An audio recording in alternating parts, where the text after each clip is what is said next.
ప్రపంచ పర్యావరణ దినోత్సవం సందర్భంగా తెలంగాణ ప్రతి పౌరునికి రాష్ట్ర రవాణా బీసీ శాఖ మంత్రి విజ్ఞప్తి చేస్తా ఉన్నాం. రాబోయే తరాన్ని, పుట్టబోయే పిల్లల్ని ఆరోగ్యంగా రక్షించుకోవాలన్నా, మనం పీల్చే శ్వాస స్వచ్ఛంగా రావాలన్నా ప్రతి పౌరుడు విధిగా మొక్క నాటి వృక్షంగా మారే విధంగా పెంచే బాధ్యతను తీసుకోవాలి.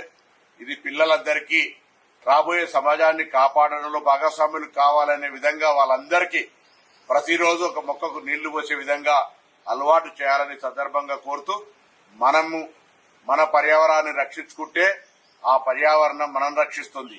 పర్యావరణాన్ని చెడగొట్టే విధంగా నిర్లక్ష్యంగా చెట్లు కట్ చేయడం కావచ్చు, మొక్కలు నాటకపోవడం కావచ్చు, ప్లాస్టిక్ ను ఉపయోగించడం వల్ల చాలా ఇబ్బంది కలుగుతుంది. భవిష్యత్తులో ఇప్పటికే క్యాన్సర్ పేషెంట్ల సంఖ్య గణనీయంగా